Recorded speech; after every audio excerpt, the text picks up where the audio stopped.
So once again, welcome to the Common Constitutionalist, out on location in a nearby wooded area, we'll just say.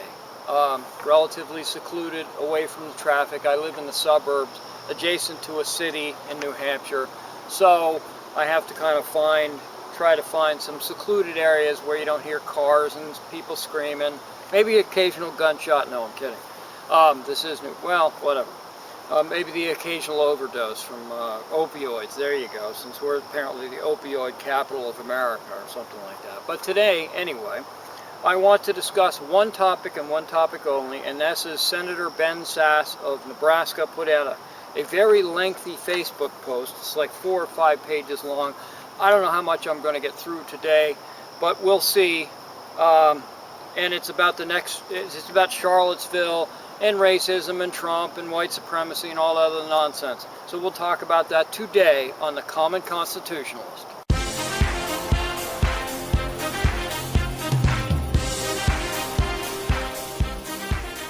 You are listening to the Common Constitutionalist, broadcasting from an undisclosed location, free from the prying eyes of establishment black helicopters.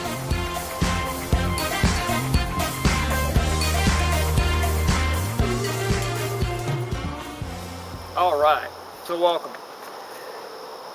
Ben Sasse's Facebook post begins with, it's entitled The Next Charlottesville. Over the last week, many Nebraskans have told me some version of this. Quote, there's lots of us here who are scared about where the country is headed. Yeah, well, you and the rest of us thinking people. I think more violence is inevitable, unquote. Well, that much seems obvious, he says. Less expected was where some of that went next. What the heck?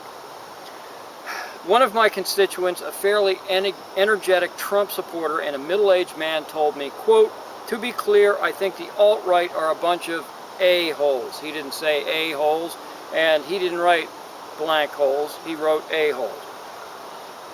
He continued, and we should admit that the president has done a bad job getting us through this. But when the next rounds of violence come, I bet most of it will come from the left. And then some folks I fear will respond in kind, and it's going to be a powder keg. Well, let me begin once again. I feel like a broken record. It seems like every time I come on my podcast, I feel like a broken record. I'm repeating myself because no one seems to be getting it. It's the second sentence. When the next rounds of violence comes, I'll bet most of it will come from the left. All of it's going to come from the left because the alt-right is left and the Antifa, whatever Antifa movement is left, anti-fascist. The anti-fascists are communists. If we go, and I wrote an article about this last week, I guess, and it explained this whole thing, how this whole thing got started. It's basically the communist movement against the fascist movement, and it's a replay of the 1920s and 30s in Germany, in Hitler's Nazi Germany. The Nazis were fascists. They weren't right. They weren't of the right. They were left. The communist, German Communist Party was the KPD. They were inspired by Leon Trotsky. Well, actually, yeah, I guess we'll just leave it at that. It's a little more complicated than that, but we'll just leave it at that for now. So, the Trotskyite German Communist Party was in conflict with the Fascist Party, which was the National Socialist German, the Nazis were National Socialist German Workers' Party. All right? You'll notice the word socialist in there. Well, you can't be of the right and be socialist. It's impossible. So we're just going to leave it at that for now. So this is left versus other left. Communist left versus fascist left. That's the way it is, and that's the way you need to start thinking about this stuff. There is no alt-right. It's not right at all. It's left versus left, period. Sasse continues. My wife and I work hard and to have chunks of time with the family that are politics-free in our home, but we haven't been very successful this week. neither is anybody else, because this is what everybody's talking about. Between that and the violence in Spain, and now the stabbings in Russia, it seems to be going on everywhere, unfortunately. A few observations from my family table talk are as follows, and he has more than just a few, he's got several. We have neglected the American idea for a very long time. We haven't done civics well in this country for decades. Okay, I agree with that. And we are reaping the consequences. We're a hollow people, and we have a whole lot of pluribus and very little unum, to quote Ken Burns. Well, I would be the last one to quote Ken Burns, but if he's the one that said that, yeah, he's right. There's no doubt about that. America is first and foremost, this is number 2 of the several ideas, of which there are like 15 or 20. America is first and foremost an idea. That's correct. That all people are endowed by their Creator with inalienable rights. The universal human dignity is because God made us. It's not because of our race or our wealth or our religious beliefs, as important as disagreements about theology are. Disagreements about theology, in my opinion, are not important. Whether you're Christian or Jew or Muslim or Buddhist or Hindu or whoever, or atheist, it doesn't make any difference to me as a conservative who you are. So the disagreements about theology is, I think, a made-up, bogus human argument. No one really knows, if I can get a little deep into the woods here, there's the woods. No one really knows what happens when you kick the bucket. I mean, people said that they've come back from the other side and seen the light and all that other stuff, and it may be the case. I don't know, and neither do you, and neither does anyone else on this planet. They may claim to know. Mediums that claim to speak to the dead and things like that think they know, at least they claim they don't know. So disagreements about theology I disagree with, because there isn't a disagreement, because no one really knows who's right. I don't. I mean, I firmly believe what my religion teaches is correct, but I don't know for certain that it's right, and I'm not going to know until I move to the other side. Continuing. Number 3. Here we go. White supremacy and racism are all un-American, period. That's true. White supremacy and racism are un-American. The problem is that white supremacy and racism,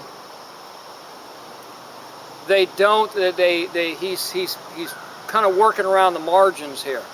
There are as many black racists in this country as there are white racists and Latino racists against other races, and well, there's no such thing as Muslim racism, because Muslims aren't a race of people. All right, it's a religion. It's not, or Islam is an ideology, political and religious ideology. It's not a race of people. But at any rate, he alludes to the fact that white supremacy and racism are un-American, but he doesn't go anywhere beyond that. And he's absolutely right in that. I'll grant him that. It's just, when I see stuff like that, it sounds like the guilty white liberal syndrome. That's what it sounds like to me. Number 4, the heartbreak of psoriasis. No, I'm sorry. The heartbreak in Charlottesville was the fault of white supremacists. Heather Heyer was murdered by an act of terrorism. The driver used the car to target public marchers. True, Heather Heyer was murdered as an act of terrorism, and the driver used his car to target public marchers, the communists, all right?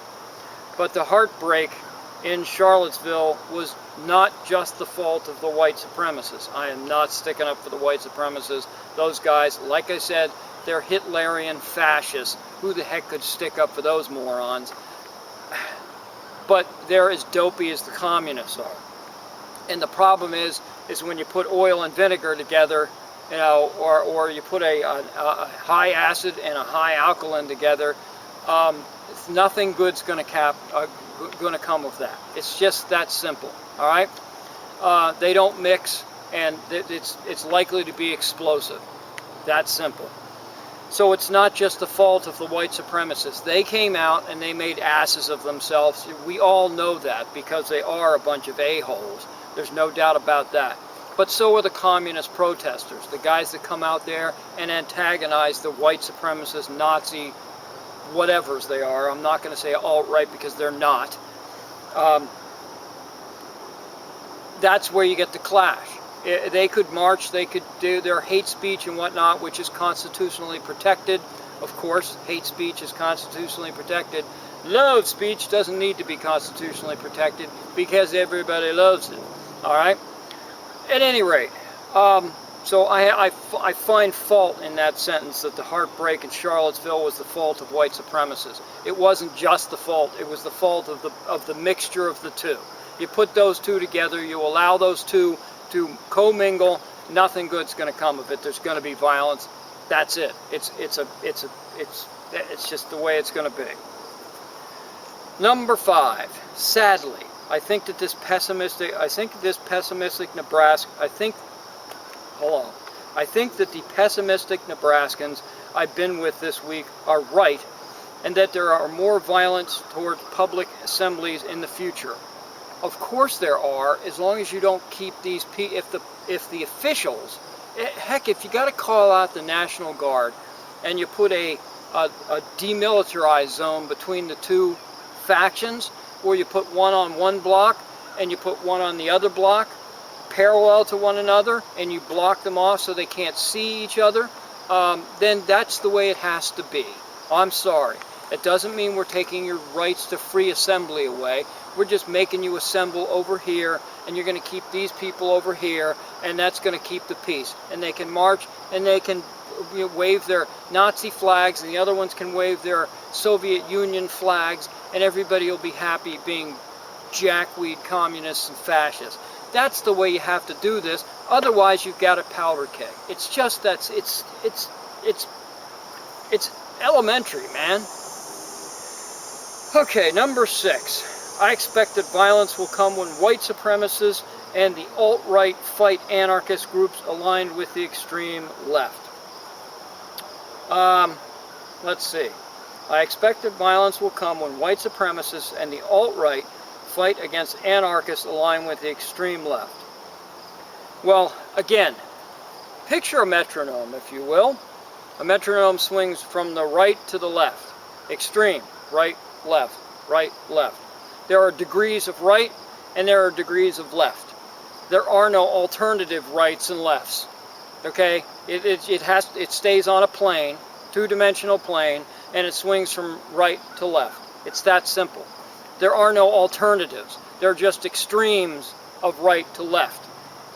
This is what needs to be understood about these movements. All right?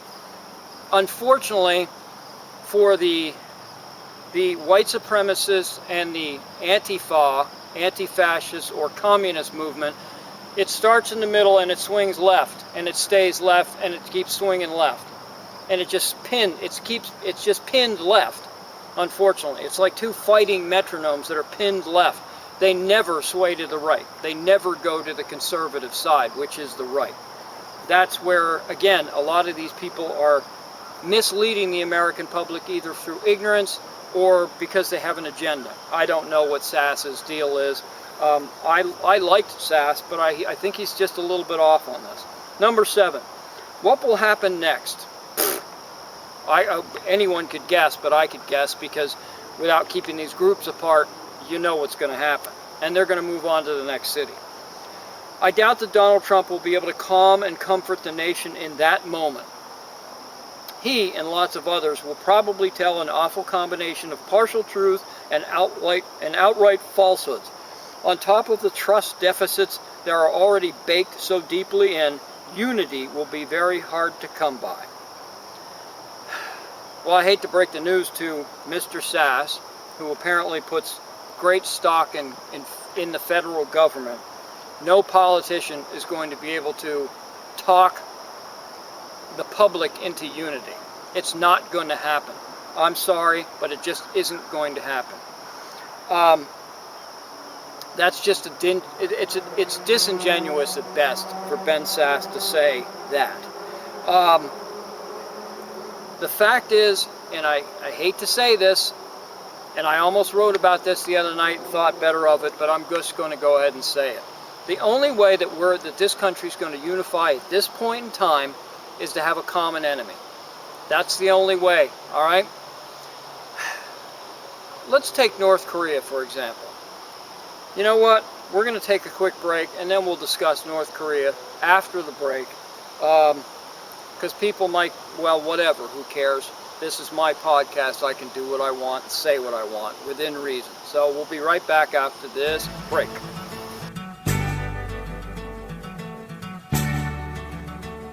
You're listening to The Common Constitutionalist. Let the truth be known.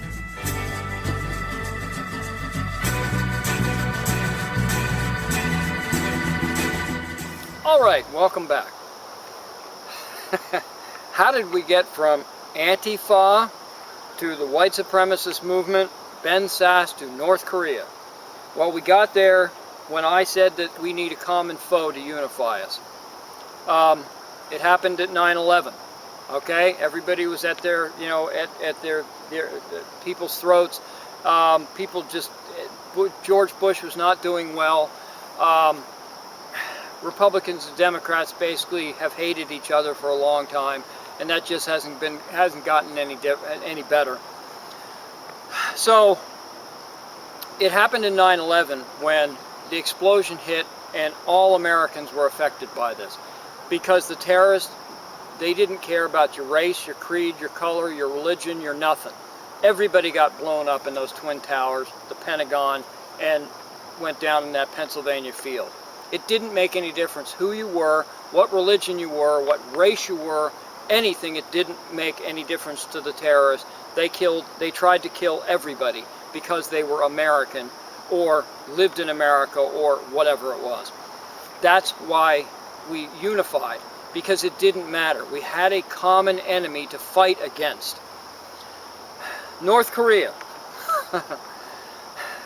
This is what's going on in North Korea with the Kim Il-sung, Kim Jong-il, and now Kim Jong-un. The only way they hold that country together, so there is not absolute anarchy, so the peasants don't riot at the gates of the palace, is common enemy.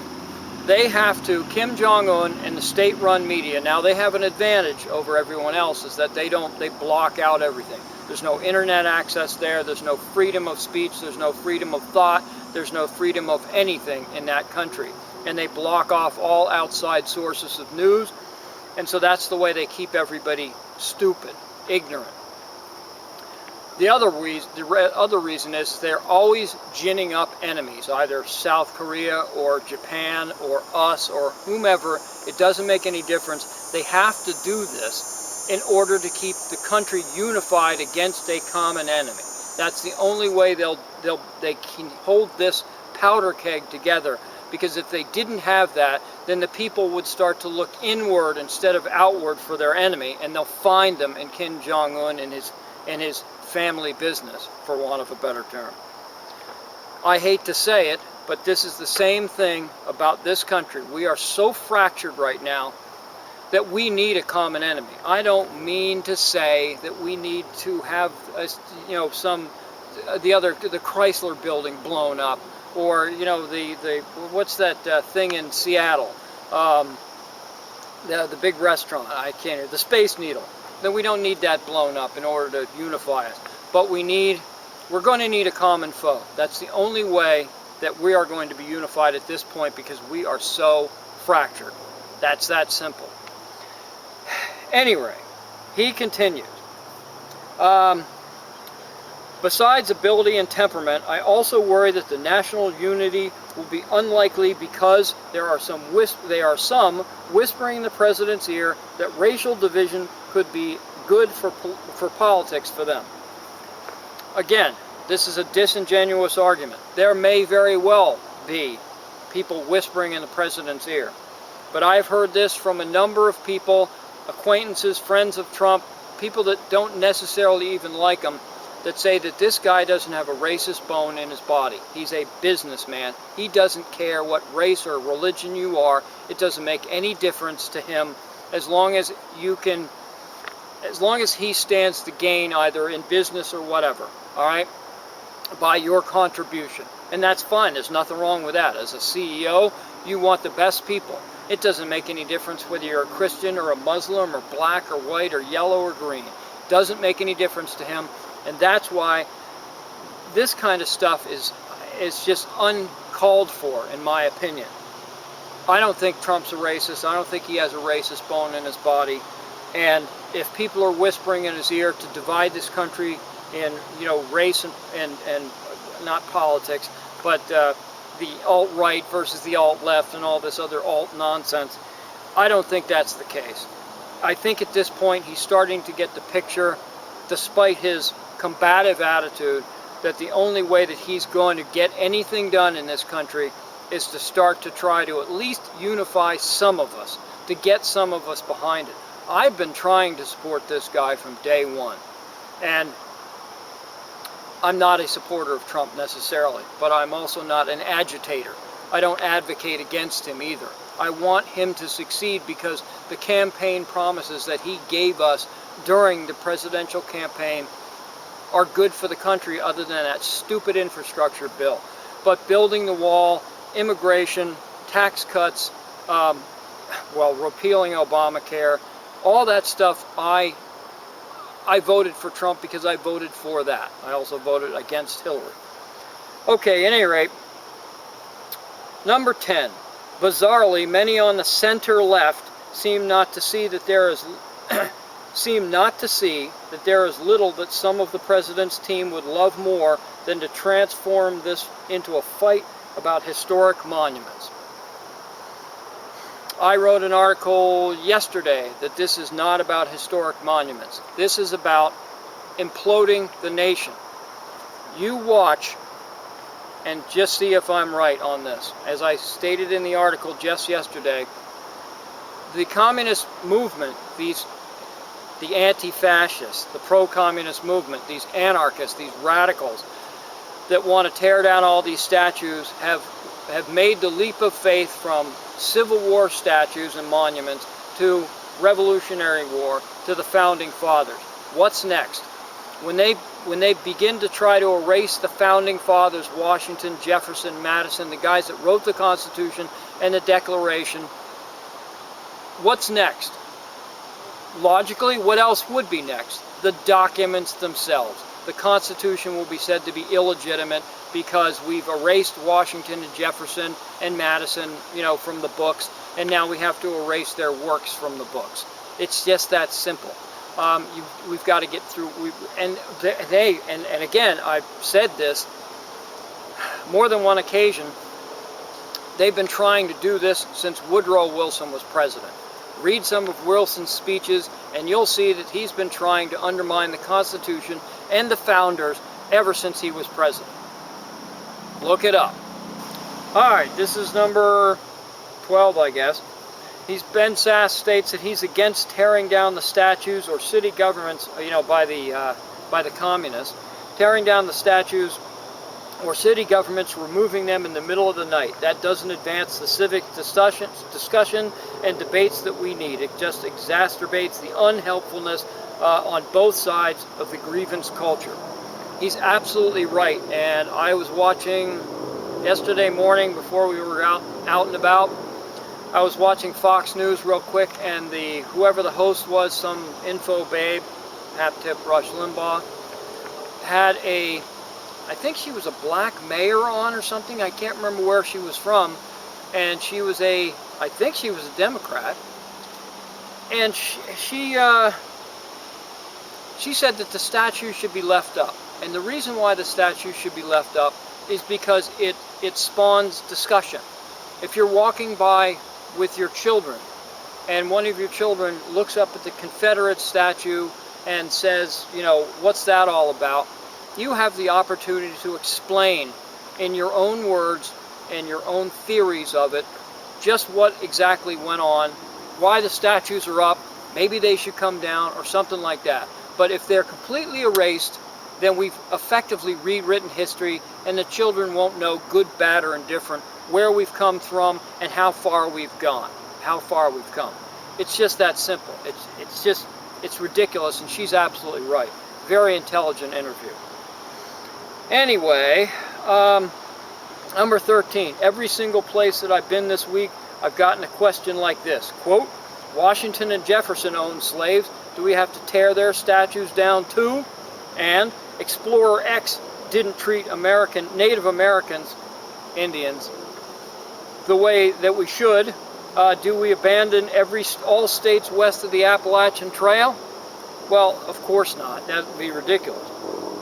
He says the people asking these questions over and over and over again are not racist. Of course they're not racist. Rather, they're perplexed by the elite indifference to their fair questions about the unnaming movement now unfolding at Yale, for example. Most of these folks voted for Trump, to be sure, but many quietly admit to being dissatisfied with his leadership. Well, you can be dissatisfied with his leadership, but he's gotten no help from anybody. I mean, you can't blame him for everything, despite the fact that everybody wants to blame Trump for not bringing us together, which he can't do. You know, not unifying us and saying incendiary things, which he always does anyway. But you take it with a grain of salt. I mean, Joe Biden, look at Joe Biden. Look at the stupid things that used to come out of Joe Biden's mouth. Nobody was offended. Everybody would just say, oh, that's just Uncle Joe. There he goes again, putting his foot in his mouth. What a schmo. But no one ever said boo to him. But Trump, it doesn't command the same respect because he's not Uncle Joe. He's not an amiable fool. And so this is the way people react to Trump. He said some dumb things. There's no doubt about it. He said some dumb things. And I wish the crap he would stay off of Twitter, but that's his gig. All right? Now that Bannon's gone, maybe he'll become more reasonable. I don't know who's been pushing his buttons or whether the buttons have been self-push. I don't know. Anyway, but they have zero uncertainty about a choice between Trump, who would defend the statues of Washington and Jefferson, and a national media elite who they assume would not defend monuments to Washington and Jefferson. That's the divide many are seeing and hearing.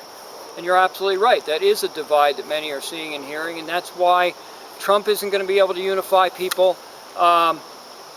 Neither is Mr. Sasse, Senator Sasse, going to be able to unify people. Talk show hosts, me, nobody's going to be able to unify these two groups. They're never going to come together. The only thing you can hope to do is keep them separated, segregate them, if you were, and until this nonsense blows over, because things like that, people can't keep up this pace forever. All right, you can't keep up the energy forever. It's going to blow over eventually. And if you just hold them apart long enough, they'll just say, you know what, this is stupid, and give up and go home and start living their lives again.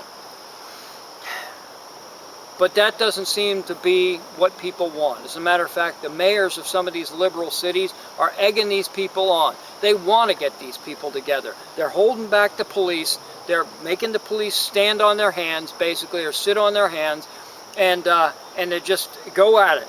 And then when it gets to be too bad, they rush. The police will rush in, like the statue, that Civil War era monument in Durham, North Carolina, that the girl climbed up the ladder and they pulled it down with a yellow lanyard. The police weren't there because they were ordered not to be there. Well, isn't that the most ridiculous thing? These people are ruining public property. They had no permit. They had no permission even to be there, much less tear down that monument on their own. But of course, these liberal mayors, or council members, or whoever they are, and governors, they'll allow this stuff to happen because they thrive on the division. Mr. Sasse is saying that Trump is thriving on the division. Well, he's not. Not as much as the left, because the left has always thrived on the division. They are the ones that divide us, not the right. Forget it. That's ridiculous. 14. The white supremacists from Charlottesville now feel emboldened, as if the communists don't either. They're headed to another city sometime soon with the express purpose of spreading their hateful rhetoric and inciting violence. Again, if you hold the other side away, who are they gonna incite violence against? Themselves? Nobody? What? If they start beating public property and throwing chairs through windows like the left does, then you arrest their behinds and leave it at that. Otherwise, they can spew their hateful rhetoric all the livelong day, because that's the First Amendment, the right of assembly and the right of free speech. It doesn't mean you have to listen to them. It doesn't mean you have to be in the area, and it doesn't mean you have to have a camera there filming everything so you can put it on CNN and say, see, these are the bad guys, these are the bad guys, while not filming the communist protesters doing what they do. And finally, Senator Sasse quips, before the next outbreak of violence, what do we do before the next outbreak of violence? And he says we have a glorious heritage in the American idea, but we have neglected it at our kids' peril. True enough. Not enough parents teach their children about the wonderful history and of America, what we've overcome in such a rapid time relative to everyone else on the planet, why this country is the best country on the planet, and for those on the left who don't think so, why does everybody want to get in, no one wants to leave? You ever think of that? Is it because of the welfare state? Maybe to some extent it is, but Europe has a great welfare state, and they're much more welcoming than we are. Anyway, he says that this is the right time for each of us, parents and grandparents, neighbors and patriots, to pause and teach our kids again about universal human dignity and about love of neighbor. You're absolutely 100% correct. This is a time for discussion and education and humility, not intimidation and the mobs and midnight wrecking balls. He's absolutely true. Everything he says is true. The problem is the practicality. How are you going to get it done? And this is the only way you're going to get it done. Is you're going to get it done through friends and family, churches, community organizations. It's going to have to be done on the local level. You're not going to be able to look for, as unfortunately most people are the control function of most Americans now is if something goes wrong or if they're in trouble, they look to mommy and daddy government to save them, particularly the federal government. Well, it doesn't work that way. This has to be done. Everything starts at a local level, including this, including unification. If you want to unify your friends. Even if I've got liberal friends, but we're still very good friends. And they're reasonable people. They would never do anything like this. They would never go out and march with the white racists, and they would never go out and march with the anti-fascist communists. They just wouldn't do that. They're reasonable people. Maybe they voted for Obama. Maybe they voted for Hillary. In the end, who cares? When it all is said and done, who cares? We're all created by God. We're all, created equally.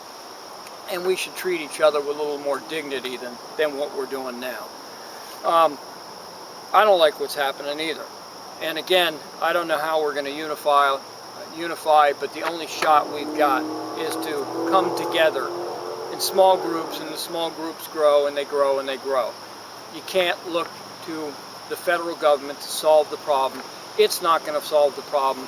They're too far removed from the local problems to solve them anyway, and there are too many politicians, either frankly in the local and the state, and particularly the federal level, who are just out for themselves. They're just out to win the next election, and frankly, they don't care. It's like raising taxes and taxing and spending into oblivion, and they're able to do that because they know by the time the piper needs to be paid, by the time the check comes due, they're going to be long gone. They'll be retired years before the check comes due, so they don't care. They don't care about putting our children in debt. They don't care about unifying us, and they couldn't anyway, because all they do is double speak. So this is the Common Constitutionalist signing off. I don't know if this was worthwhile or not, but I thought I would just share this and leave it at that. That's all I got. See ya.